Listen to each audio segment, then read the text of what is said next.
بیچ کر غریبوں میں بانٹ کر خستہ حالی کی صورت میں آپ آ گئے ہندوستان میں، آخر کون سی نعمت آپ کے پاس ہے کہ بادشاہوں کی پیشانی آپ کے در پہ جھک رہی ہے؟ دہلی کا راجہ وہاں جا رہا ہے، پاکستان کا پریزیڈنٹ وہاں آ رہا ہے، امریکہ کا پریزیڈنٹ وہاں جا رہا ہے۔ جب تک آپ اس زمین کے اوپر تھے تو بھی راجہ مہاراجہ غلامی کرتے تھے، اور آج 800 سال سے زمین کے اندر ہیں، پھر بھی سارا ہندوستان بھیک مانگنے آپ کی قبر پہ، آپ کے آستانے پہ جا رہا ہے۔ کون سی نعمت آپ کے پاس ہے کہ جب آپ زمین پر تھے تو بادشاہ آپ سے مروب رہتا تھا، دشمن آپ سے ڈرا سا رہتا تھا، نہ آپ نے زمین خریدی، نہ آپ نے مکان بنایا، ایک ندی کے کنارے ایک درخت کی چھاؤں میں آپ نے زندگی گزار دی، نہ زمین خریدی، نہ مکان بنایا، وہی نمک روٹی کھانا، رات رات بھر جا کے بندگی کرنا۔ آخر کون سی نعمت آپ کے پاس تھی کہ دنیا میں آپ رہے، خوش رہے، اور آج آپ کی قبر پہ گلاب چل رہا ہے،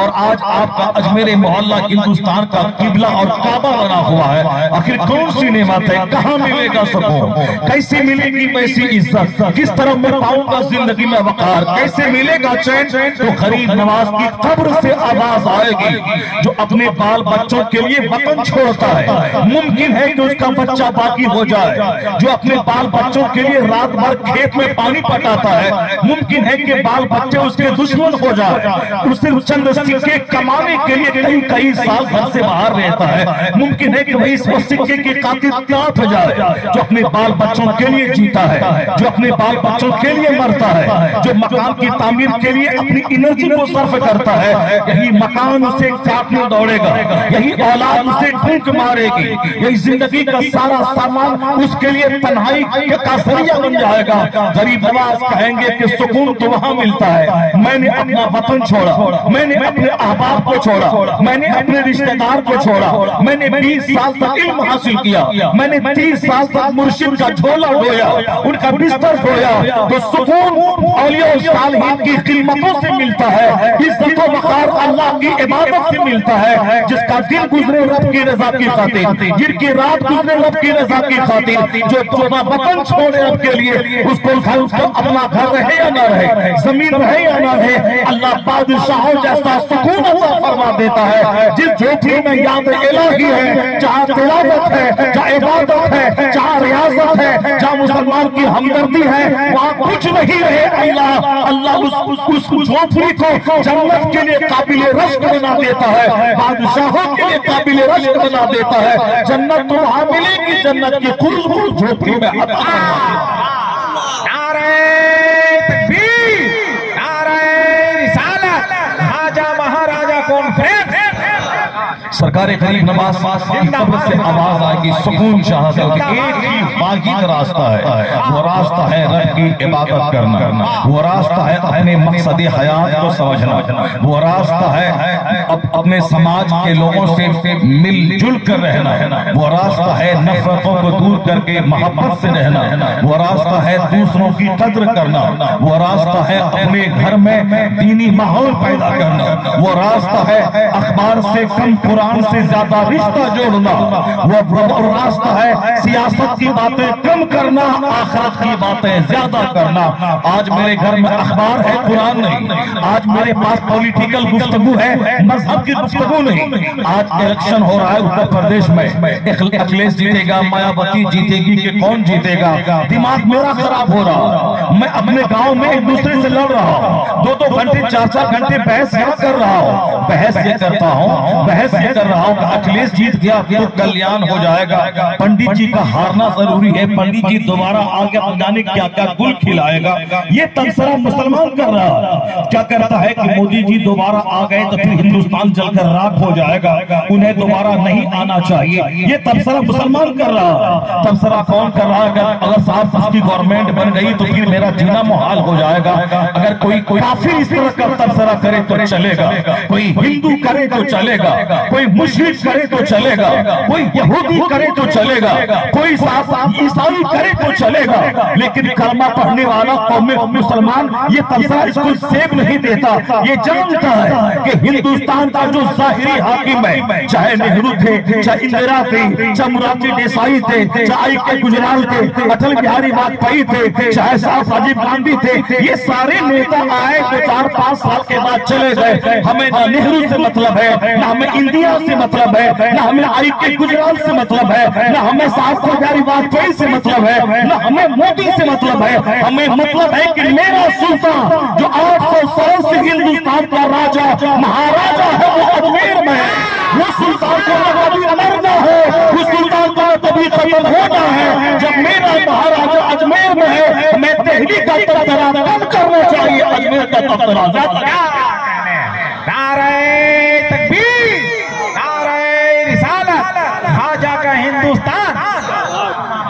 یہ دوسرے لوگ کریں، قوم مسلم نہیں۔ ہمیں معلوم ہے کہ میرا خدا کہتا ہے قُلِ اللَّهُمَّ مَالِكَ الْمُلْكِ تُؤْتِي الْمُلْكَ مَنْ تَشَاءُ وَتَنْزِعُ الْمُلْكَ مِمَّنْ تَشَاءُ وَتُعِزُّ مَنْ تَشَاءُ وَتُذِلُّ مَنْ تَشَاءُ بِيَدِكَ الْخَيْرُ إِنَّكَ عَلَى كُلِّ شَيْءٍ قَدِيرٌ۔ سارے بادشاہوں کا بادشاہ ہے وہ خدا، جسے چاہتا ہے سلطنت دیتا ہے، وہ خدا جس سے چاہتا ہے سلطنت چھین لیتا ہے، وہ جسے چاہتا ہے عزت دیتا ہے، جسے چاہتا ہے ذلیل کرتا ہے۔ سارا اختیار اسی رب اعلیٰ کے پاس ہے۔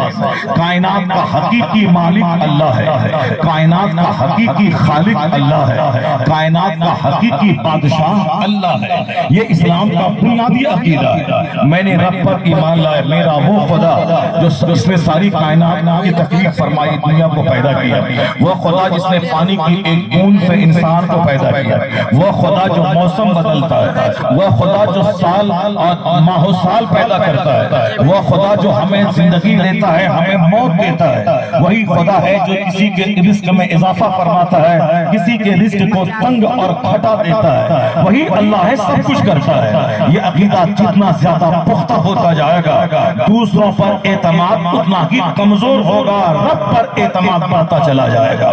اور یہ عقیدہ جتنا زیادہ پختہ ہوگا اتنا ہی سینے میں سیٹسفیکشن پیدا ہوتا جائے گا۔ اس لیے اسلام کا بنیادی عقیدہ ہے کہ تو بول کہ اللہ ایک ہے، وہی میرا مالک ہے، وہی میرا خالق ہے، وہی روزی دینے والا ہے، وہی موت دینے والا ہے، وہی مرنے کے بعد جنت دینے والا ہے۔ اور اس دنیا میں جس نے ایمان نہیں لایا، جس نے بدعملی سے کام لیا، اس کے لیے جہنم کا ٹھکانہ بنانے والا وہی ہے۔ یعنی سارا اختیار اس کے پاس ہے۔ اسلام لانے کا سب سے بڑا بینیفٹ یہ عقیدہ ہمیں ذلیل ہونے سے بچاتا ہے، یہ عقیدہ ہمیں دوسروں کے سامنے بھکمنگا بننے سے بچاتا ہے، یہ عقیدہ مجھے بھکاری بننے سے بچاتا ہے، کیونکہ جانتا ہے کہ میرا دینے والا رب ہے، وہی روزی دیتا ہے، وہی اسباب پیدا فرماتا ہے، وہی غریب کے بیٹے کو بادشاہ، بادشاہ کے بیٹے کو کنگال بناتا ہے، وہی کسی کو سلطنت دیتا ہے اور جب وہ ظلم کرے تو سلطنت چھین کر اسے ذلیل کرتا ہے۔ قرآن شریف کی ہر آیتوں میں، قرآن پاک کی ہر سورتوں میں اس عقیدے پہ زور دیا گیا ہے،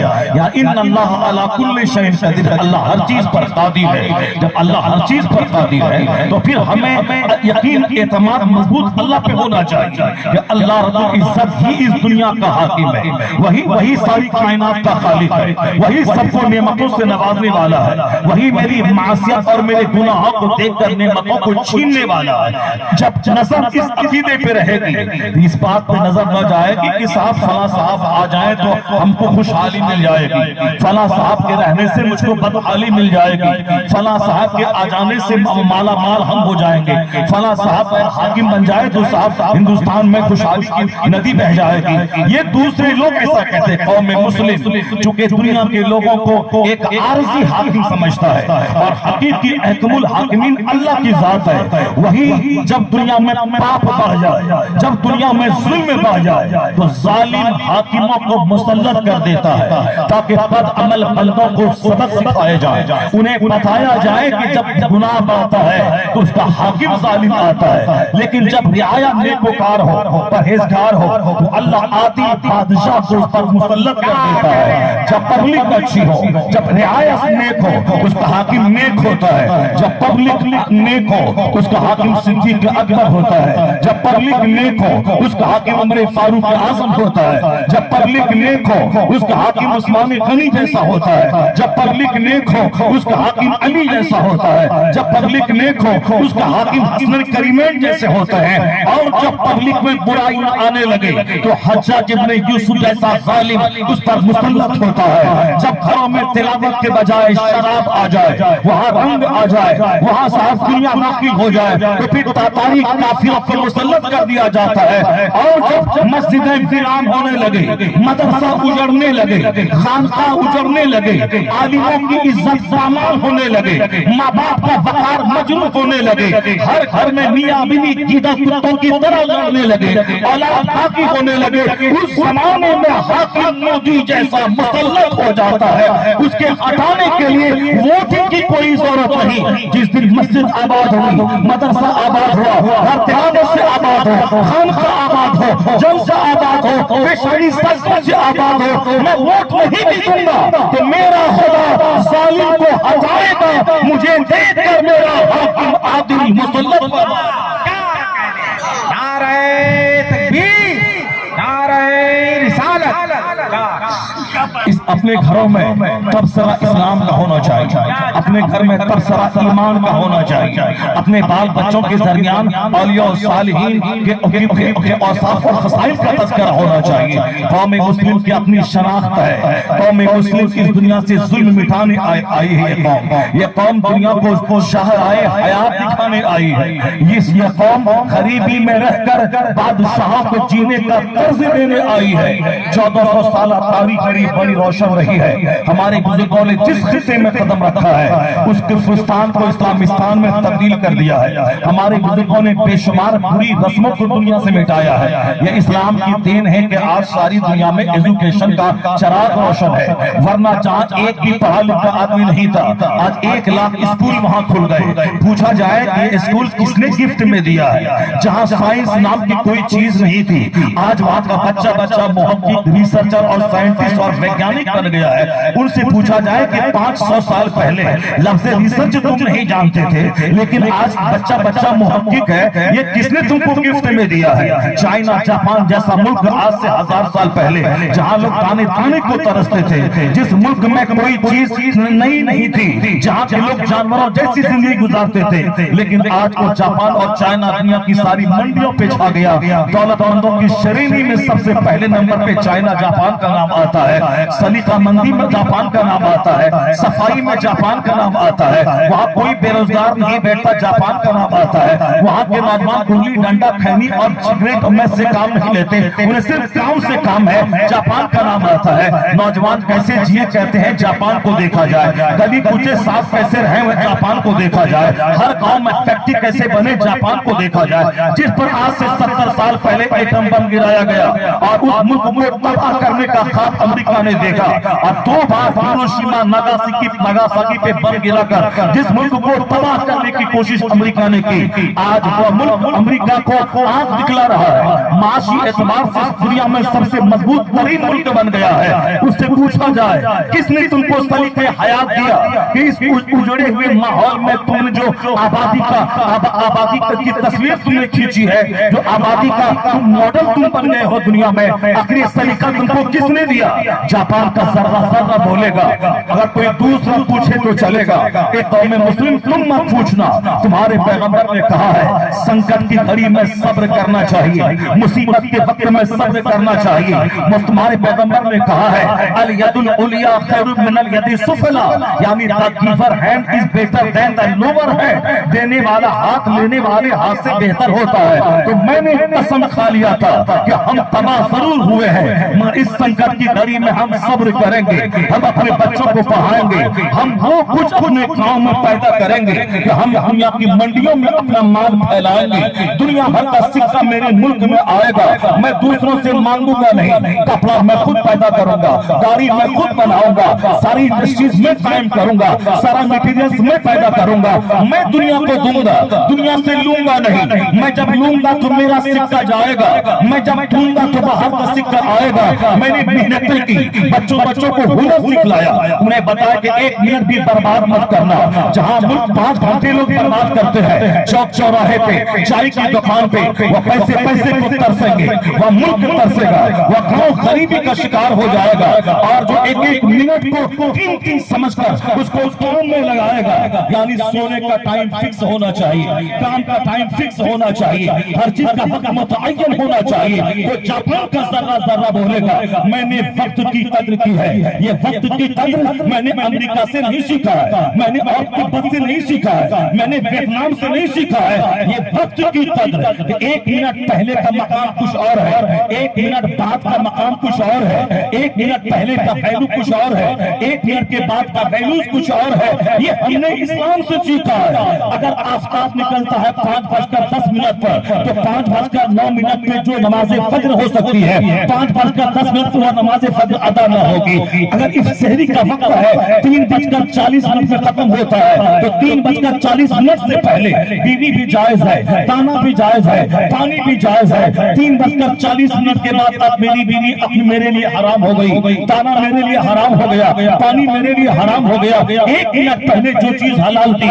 1 منٹ کے بعد وہ چیز حرام ہو گئی، اور بڑے وقت افطار کا ٹائم شروع ہوتا ہے تو 5:59 پر میری بیوی حرام، دانا حرام، پانی حرام، اور 5:07 6 بجے وہی بیوی حلال، وہی دانا حلال، وہی پانی حلال۔ 1 منٹ پہلے حرام کی وہ چیز 1 منٹ کے بعد حلال ہو گئی، 1 منٹ پہلے حلال تھی 1 منٹ کے بعد حرام ہو گئی۔ کوئی سال کے 360 دن میدان عرفات میں جا کے بیٹھ جائے حج نہیں ہوگا، حج تو اسی وقت ہوگا جبکہ وہ ذی الحجہ کی 9 تاریخ کو میدان عرفات میں جائے گا۔ اس کا مطلب یہ نکلا کہ حج سب دن نہیں ہوتا، ذی الحجہ کی 9 تاریخ کو ہوتا ہے۔ یہ روزے کا ٹائم فکس ہے، حج کا وقت متعین ہے، نماز کا وقت متعین ہے۔ کوئی سال کے 360 دن مال اپنے پاس رکھے، سال لگنے میں 1 دن باقی ہے، وہ کروڑوں کا مال اپنی بیوی کو گفٹ کر دے تو وہ صاحب نصاب ہی نہیں رہا اور اس پر زکات فرض نہیں ہے۔ ایک مال پہ سال ضروری ہے تب زکات فرض ہوتی ہے، اولاد اور ضروری ہے۔ بیوی کے پاس 50 کروڑ کا زیور ہے، 6 مہینے تک وہ ملکہ رہی، 6 مہینے کے بعد مجھ کو بطور گفٹ دے دیا۔ اب جب میرے پاس وہ مال سال بھر تک رہے گا تب اس کی زکات ہم پر فرض ہوگی۔ پھر 6 مہینے کے بعد میں نے بیوی کو لوٹا دیا، میں نے تجھ کو اس کا مالک بنایا، اس طرح سے کرتا ہے زکات فرض نہ ہوگی۔ اس کا مطلب یہ نکلا زکات دینے کے لیے ٹائم فکس ہے، حج کے لیے ٹائم فکس ہے، روزہ کے لیے ٹائم فکس ہے۔ مصطفیٰ کا ذرہ بولے گا جس کے یہاں 1 منٹ کی اتنی قدر ہے کہ حلال حرام ہو جائے، حرام حلال ہو جائے تو وہ قوم مسلم سے میں نے وقت کی قدر سیکھی ہے، میں نے پنچولیٹی سیکھا ہے، میں نے وقت کی قدر کیا ہے، میں نے صبر کیا ہے، میں نے حوصلہ سے کام لیا ہے، میں نے بچوں کو علم اور ہنر سکھایا ہے، میں نے نہ لینے اور دینے کی قسم کھا لیا ہے۔ یہ تمہارے پیغمبر کا اصول تھا جو ہم اجڑے ہوئے کو آج دنیا میں آباد کر دیا ہے، اس ذرے کو آفتاب بنا دیا ہے، کمزور معاشی ملک کو دنیا کا آج مضبوط معاشی ملک بنا دیا ہے۔ پیغمبر اعظم کی تعلیمات پر عمل اس دنیا میں ایک کافر کرے، مرنے کے بعد جنت نہیں ملے۔